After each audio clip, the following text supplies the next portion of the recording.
All right, good afternoon, everyone. Welcome to Tuesday Notary Titans for Tuesday, September 7th, 2021. My name is Bill Soroka. I'm the author of Sign and Thrive, How to Make Six Figures as a Mobile Notary and Loan Signing Agent. And I'm the host of the Side Hustle Lounge podcast. I'm also your co-host on this Tuesday Notary Titans call. And I've been looking forward, whoops, my desk is shifting. I've been looking forward to TNT as usual. Thank you so much for all of you who are here.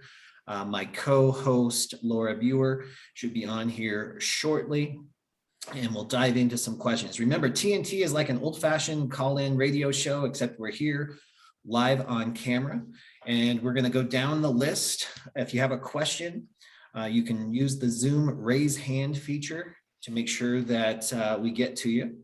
When we call your name, just tell us what state you're in and get directly to your question.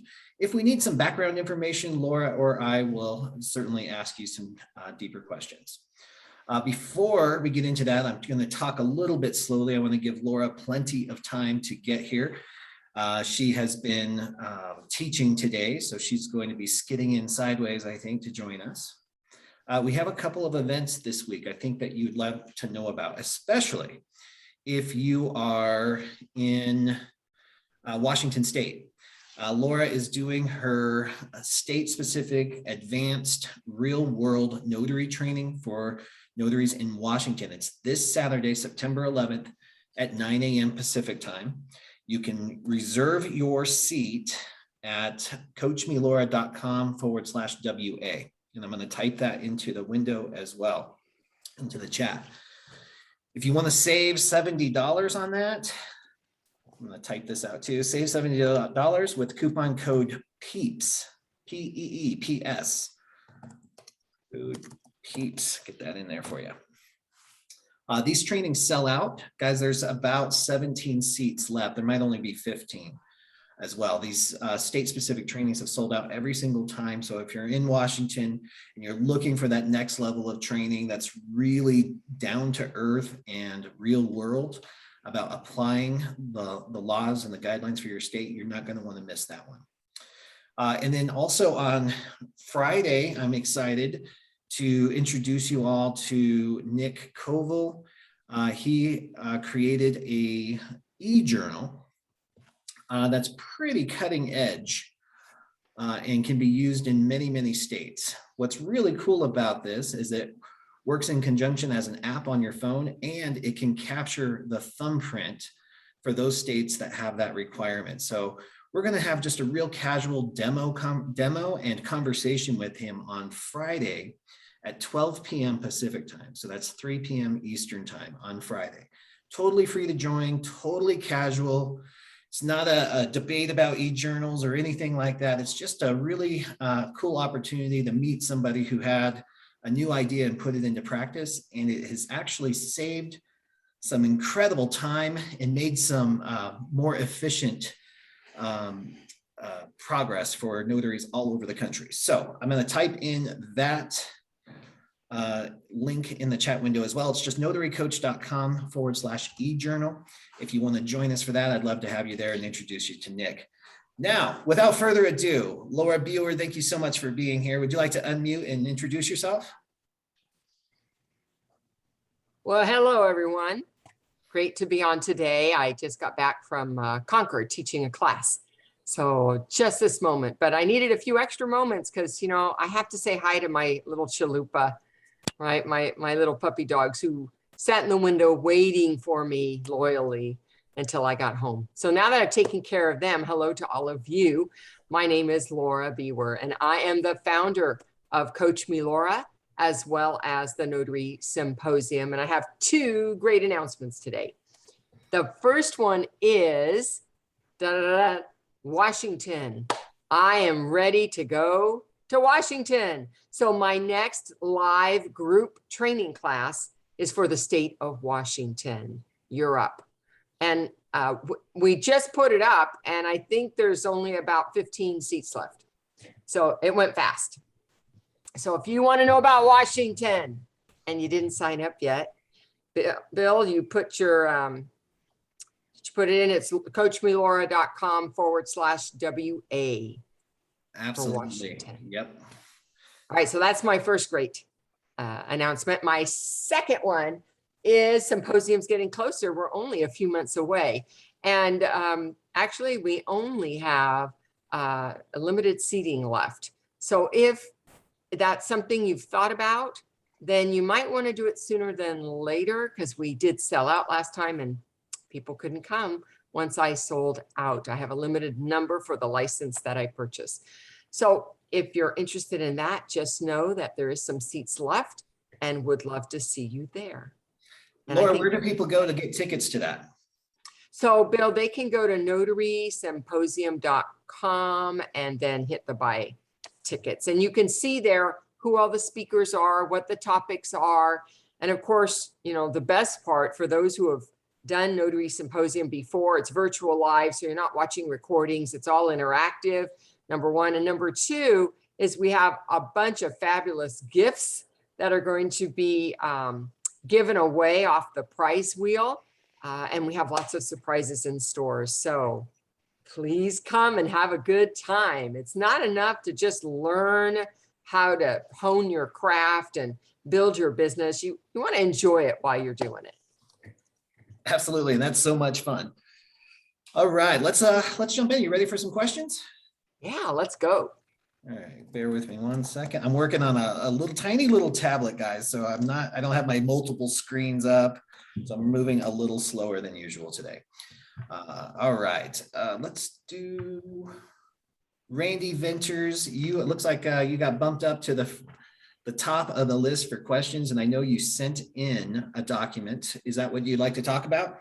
Yes, if you can share that, that'd be awesome. Absolutely. Laura, this is going to be right up your alley. All right, one moment. So by the way, I'm Randy Ventures. I'm in the state of Washington. And my question's about a quick claim deed that, or a well agreement, sorry, that hopefully Bill can share here. Coming up. There we go. All right, walk us through it, Randy. All right, so at the top, I see it's a well agreement, and the guarantors are Fred Flintstone and Wilma Flintstone, who happens to be deceased. And the grantees are Fred and Wilma. And then it says that they're the parties. And then I cut out a bunch of the middle pages, and we see at the bottom, it wants Fred Flintstone to sign it. And then it says Wilma Flintstone deceased, and then by and title. So I'm assuming that they want someone to sign for Wilma. I have no idea who. And at this point, I don't really care who, because that's not my responsibility. And then as we scroll down, I see that they want two acknowledgements, one acknowledging that Fred signed it, and another one acknowledging that someone signed on Wilma's behalf. Now, normally when I see a document like this, I would see something like trustee or executor of the estate or administrator of the estate, some formal legal wording like this. And there's nothing like that on this document. So my question is do I care who signs this, as long as I can verify their ID? And is it my responsibility to verify that they have some legal right to be signing this document for a deceased person? Great questions. Okay. So they're signing, whoever's going to sign is signing in representative capacity. They're representing the deceased signer. And so in the notary certificates, they've got the acknowledgement, looks like the acknowledgement for Mr. Fred Flintstone signer that says, yeah, he signed it in front of me, or he told me he signed it. And then you have a second one that says, oh, and by the way, I'm not signing for myself. I'm signing on behalf of Wilma, who is now deceased. So that's what I see happening. I don't see any issue in the state of Washington. You're not required to have the proof in your hand. It would certainly be recommended that you verify verbally with this person. So Mr. Flintstone, I need you to acknowledge to me that Wilma Flintstone is in fact deceased. I ask for documentation. I'm in a state where it's not required to have that done. As a matter of fact, I can't even use the second one. But in the other 49 states, you guys can utilize it. And there are a few states where you need to have the proof. But in those states where you don't have to have the proof, you can verbally get an acknowledgement that yes, they have the representative capacity, whatever that title is. They're not giving one to you here, but in the journaling, you could include that he signed representing so-and-so signer. So yes, you Okay. could fill these out, and yes, it's okay if Fred signs, even though he doesn't have a particular title. I don't know why they didn't give him one, like trustee, but maybe they didn't have a trust, or executor for the will, or administrator, because those are the three that I'm most familiar with. But he doesn't have to have a title to sign. They could just say he's representing her. Okay, thank you. Beautiful. Great question, Randy. Thank you for sending that in. All right. Masani Davis, thank you so much for being here. Would you like to unmute? Please tell us what state you're in and how we can help. Hi, yes, I'm calling from the state of New York. All right. And I had to sign it recently, and I'm a newbie, and I really feel like I messed up. It was the RTF1 document. So there was 2 affidavits. It was I think a seller package, and it was 2 affidavits. So, you know, the first affidavit, he signed, and then the second one, I got a little nervous because it said deponent, and I know that's like the witness, and then also by his name it said grantor. So I was like, oh my God, should he sign this or should he not sign it? And I chose for him not to sign it. So Okay. error. So, did you hear back from the company? No, actually, they just told me to send in all of the documents and then they'll figure it out later. So, but when I came back and looked it up, I was like, I think he should have signed it. So I just wanted to ask because I'm in New York and it was property in New Jersey. And so I thought the RTF one was like where it was just recorded. Like that goes, that's the, because it said read the instructions before you. So when I looked on the instructions, it looked like it was not needed. This like an addendum, like it was not an attachment. It wasn't needed because all the information was on the first affidavit. Okay. All right. Sometimes those can get pretty confusing, but that's why the best course is to either let the document guide you, and if it gets confusing, because that grantor and grantee can get confusing sometimes, you can reach out to the hiring company and ask for the clarification that you need on that. Laura, do you have any other suggestions in those? Well, yeah, if they aren't able to, and it's not a notarized document, you have 2 packages there. I do one way and one the other way. Yeah. One of them is going to be right. Yeah. Yep, always an option that way too. And then Masani, there's always going to be situations like this where we make the wrong call, we make a mistake. How you respond to it is more important than whether or not you make a mistake. We all do it.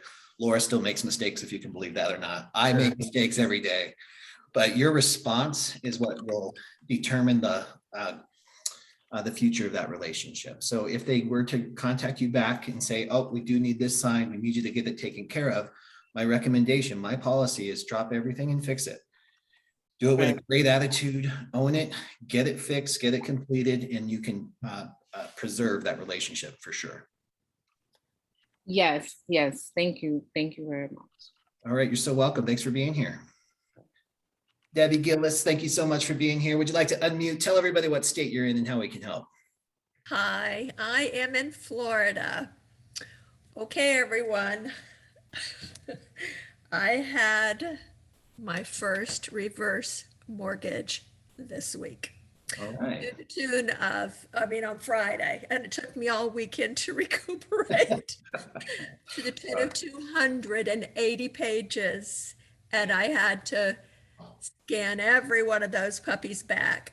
And I'm telling you, I learned a lot, but and it was $75. And I knew it and I took it because I wanted the learning experience, and I'm not sorry that I did. But there are just, and I apologize if everyone, feels like this person is an idiot, but my head was pretty well spinning by the end of the whole process.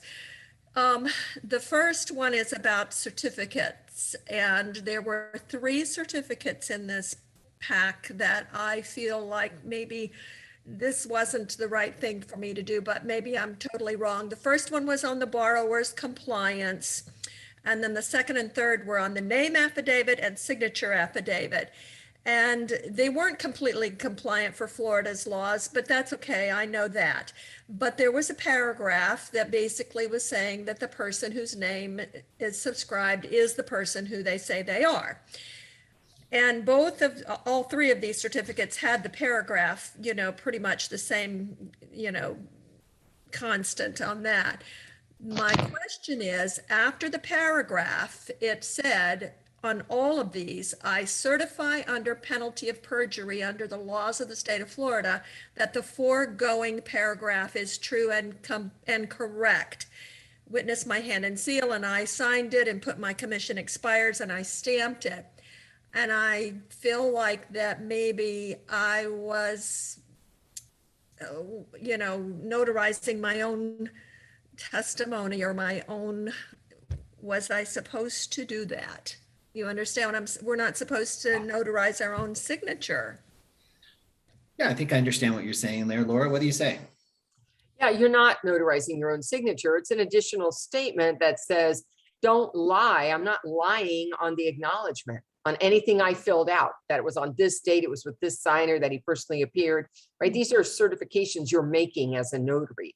And some states will include a statement, California, it's part of our required, that says, look, if I lie on this, they can go after me criminally for lying on that acknowledgement.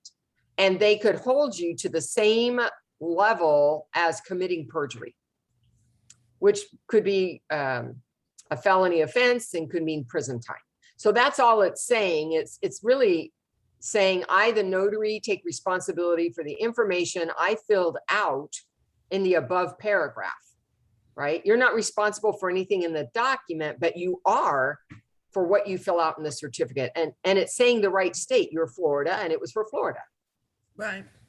So there wasn't anything wrong with having that there. Okay, all right. I just felt like, am I, putting myself, notarizing my own signature? Okay, and again, like I said, by the end of it, I was, oh goodness. The other one, and this may not be at all, there was an assignment of the mortgage / deed of trust. And of course, it's to be recorded, and he already had a reverse mortgage. His interest rate was better. He was refinancing again reverse mortgage with the same lender, and his debt that he already owed was $199.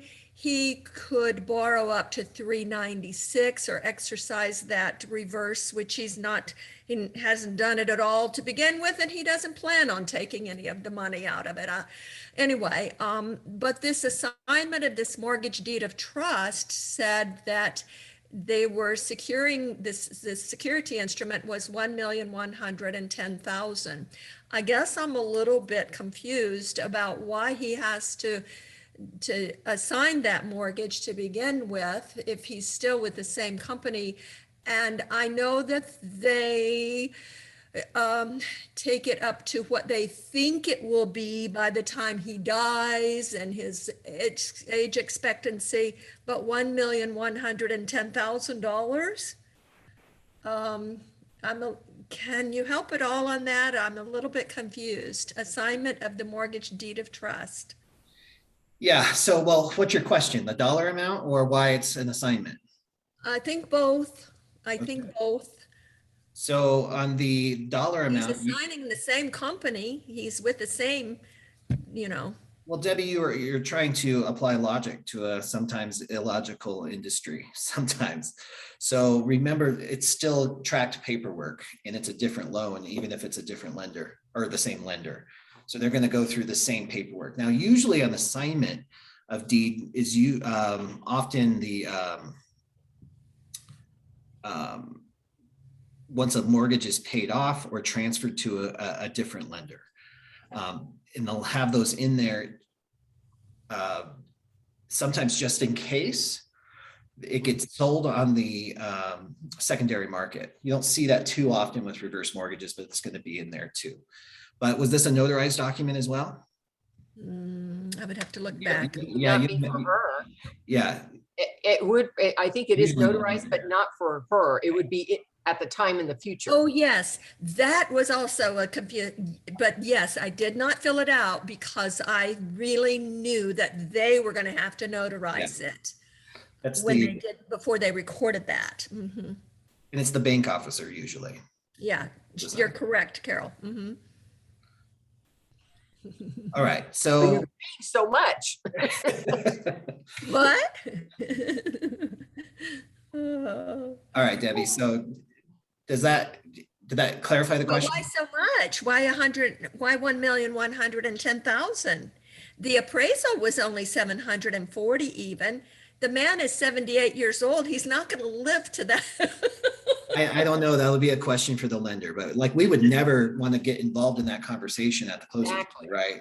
Like that's outside our lane. If we can Okay. guide them to the we have to guide them to the lender because you don't want to say something that we don't know.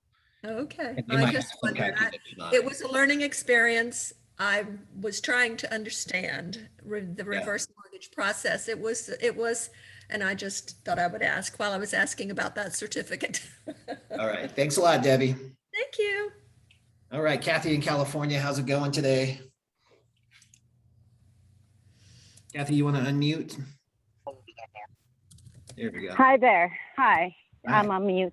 How are you guys? Thank you for the great program. Sorry I missed it. I listened to your recordings, but I missed the last two times. So a couple of questions. One is that I had a title company in out of state. The property was in state. And if I'm not wrong, there was acknowledgements that were not California compliant. And NNA told me to leave it as their non-compliant, even though the property was in California because of escrow being out of state. That's the one question. If you could please help me with that first. Does that make sense? It didn't sound right, what she told me. So it doesn't really But I matter might be- where escrow is. It can be in any state. What matters is where's the property. If the property is a California address, it's going to be filed here in the state of California, then you must use California wording. You cannot use out-of-state wording for a document that will be recorded here in California, regardless of where escrow Great. is. That's what I thought. I replaced it, but it's just like they told me that, and I'm like, why would she say such a thing? But she insisted, yes, because the escrow is out of state, you can use their acknowledgement. The other question is, there was in our Facebook group, in many of them that I'm there was a conversation about if you have an ID with a first name and last name, missing the middle name, you can use it to verify the person. Is that correct or not? And how, if you could help me out with how do you apply the rules for junior and senior, please, Kathy, you kind of, for verification. you faded out right when you said you named the type of identification. Can you repeat that? Okay, I apologize. I'm all. So basically, can you hear me now? Yes. Okay, so in the group, the conversation was that if you have a person, let's say John Doe, with a middle name, on the document, but the ID shows John Doe, you can additional documents to verify the person for identity. You don't have to have a pictured ID. You can use birth certificate, social security. I don't recall if they said possibly PG&E bill and utility bill or not, but I'd like to hear your thoughts on that. And then how do we manage that with a senior and junior situation? Laura, I'm going to let you take this. I'm having some technical difficulties. Yeah, so I drop think I out. caught what she said. So she's got an ID that doesn't have enough information to match up to the document. There's more in the document than what's on the ID, and she's left with, let's say, needing to confirm the middle name because it's not on there. So there's a couple different answers for this. One is, what are your state rules? Now you're in California, so I know what your state rules are. I want you to know that not every state is exactly the same. And so in our state, satisfactory evidence means that I can use reasonable reliance on that ID to confirm who they are. And if I need supplementary to that, I can reach for that. It's okay to ask for more, but the ID card in the end is the one that the law says I can use. So what would I use as supplementary evidence? It would not be a birth certificate or a PG&E bill. It would be something with their face on it and the name that I need. So it could be from my list of IDs that are acceptable. That's where I would go first. You have a passport that has your middle name, and I'd use that ID instead. If they don't have an official ID, but they do have some other form of ID, not on my list, but it has their picture on it and it's showing the complete name, I could add that into my journal and say, okay, I saw this card and it contained the middle name. So I feel that I can reasonably rely. I see two different cards, two different names, same face, belongs to both of them. And I could reasonably rely on that. So that's how I would deal with an ID card that's missing the middle name, but I needed to somehow verify that it belonged to the same person. Now with, I do want to mention that although most states are satisfactory evidence, there are a couple states that are really specific. And I want to pick on North Carolina in particular, because in their description of satisfactory evidence, it says the name must match on the ID. So if you're in North Carolina, then you don't have the flexibility that the rest of us have.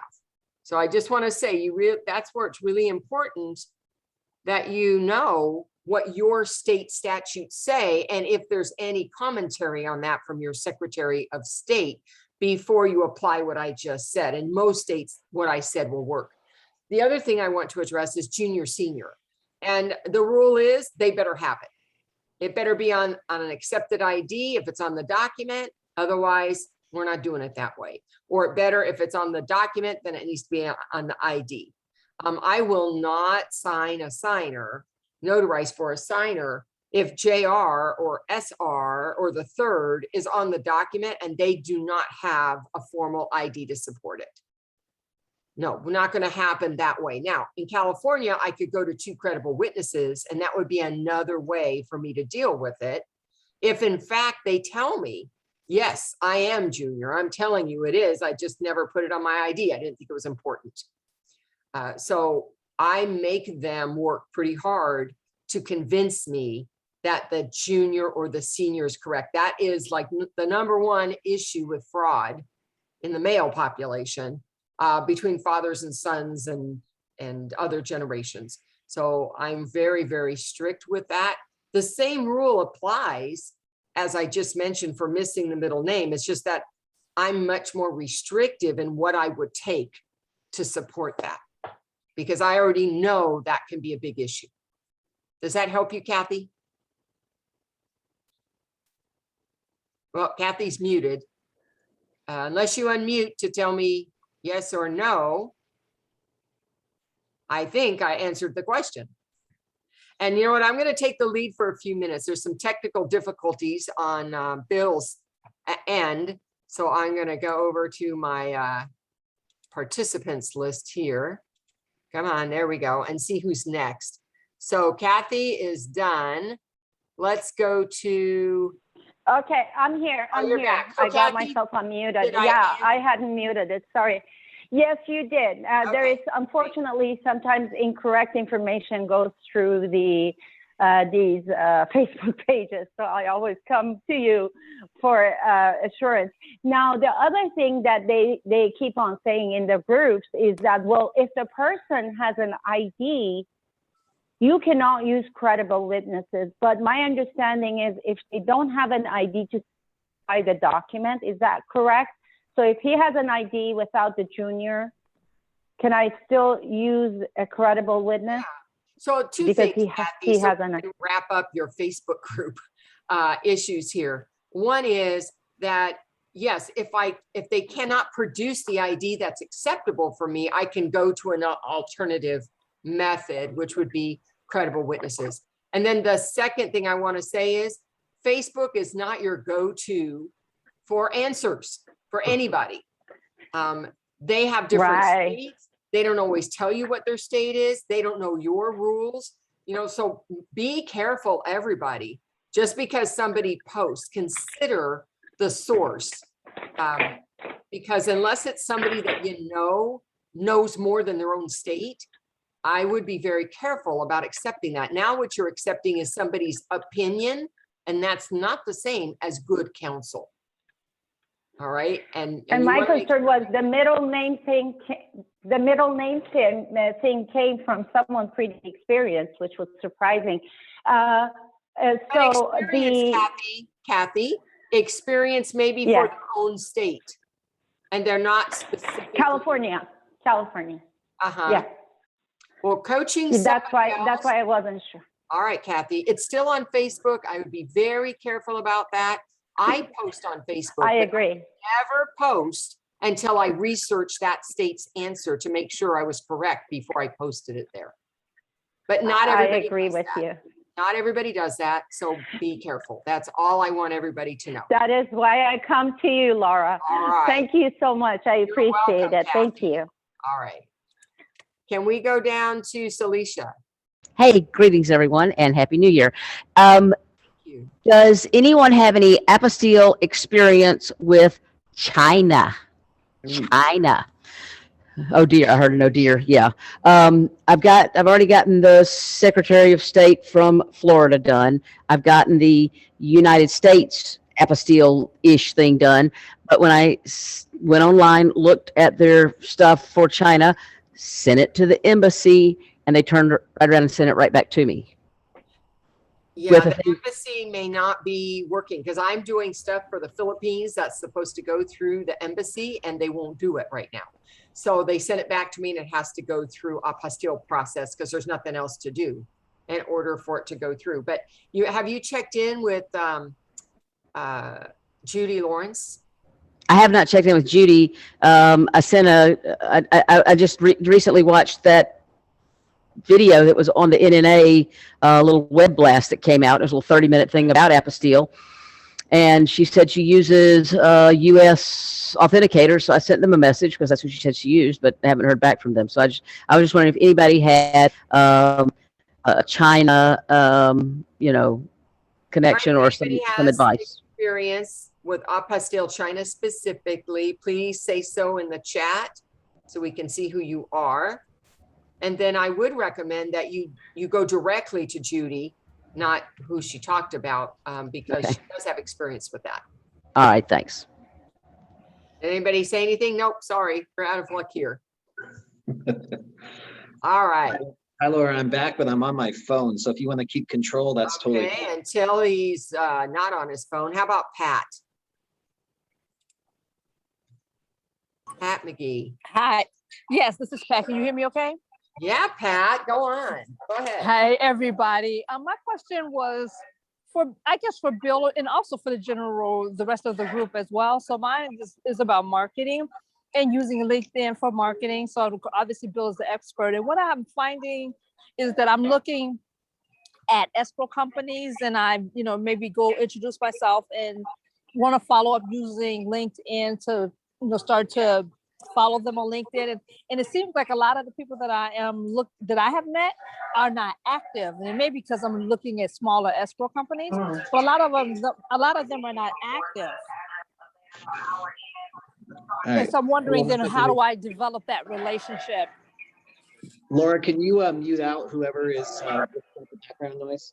Let me see who it is. Thank you so much. Okay, so great Okay, question. I'm texting her that now because she just texted me I that can't same find address out. I gave Oh, is it you. Brent?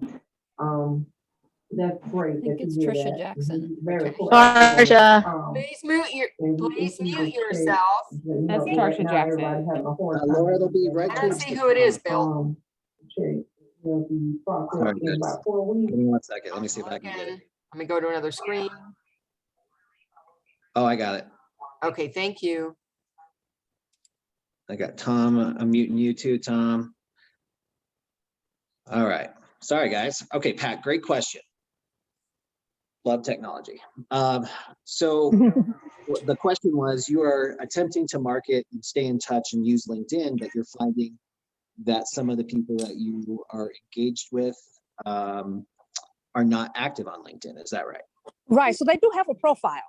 They do have a profile, but when I look at the part where it says, like, you know, you can click on the things that they comment on, the things that they share, and it's empty. It's like nothing Yeah. to show. So A lot of times their company requires that they have a LinkedIn page and then they just don't use it. So here's what you got to do. There's a good lesson here. You got to meet people where they're at, right? Like if they're not on LinkedIn, then we got to find them somewhere else. I guarantee you they have an email address. They might have a Facebook. They might have an Instagram. It might have to just be done the old fashioned way before social media was around. You know, you might have to stay in touch via email or even telephone. So don't let it get you down though. And here's, and I know, Pat, you're probably not doing this, but I want this to be, because I hear this a lot, is suddenly a few people becomes everyone or no one uses LinkedIn. You don't want to just let a few exceptions lead your entire way. Keep going on LinkedIn. I have evidence every day that the relationships that change your life are on LinkedIn. And if they're not on LinkedIn, there's a really good chance that they may not be, they're either performing so much for so long that they don't need LinkedIn, or they're not performing enough to need LinkedIn. So wait until you find people who do use it. And with those who don't, find out where they're at. Okay. Very good. Thank you. Yeah, you bet. Great question. Bill, All you right, take Lori. it back over? Or? No, my laptop's Okay. done, so I'm only on the phone. Let me just lower some hands here. Phil. Oh, it's actually your turn, Phil. Thanks for waiting. I'd rather be lucky than good anytime. Now, Bill, you're understanding my world when it comes to technology. What you're doing right now is kind of the best case scenario for me. Yeah. Hey, I just want to thank you all again for everything you do. Looking forward to Laura's tonight on Clubhouse. Bill, I've gotten such great responses in regards to our podcast with a side hustle lounge. It's just been really, really cool. And just so you're aware, I will be doing a presentation, no matter where I happen to be. It seems I figure out a way to do a presentation right after you guys in TNT. Today, I'm at one of my favorite country clubs doing a presentation to their employees. I just finished that, snuck away, keep sneaking back and forth, but I'm going to be able to make a presentation right about 5 minutes after you guys. So if you do not have my information or you do not have the link, please feel free to contact me. I'll put my phone number in the chat so you can contact me for text and I can reply with the link. Again, thank you all very much. I appreciate all you do. Thank you, Phil. Thanks, Bill. All right, Samantha.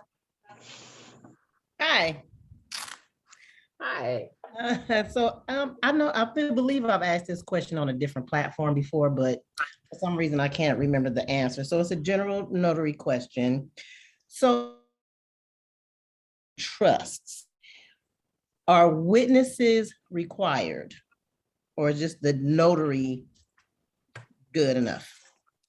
So it's not, witness requirements are not about whether it's in a trust or not in a trust.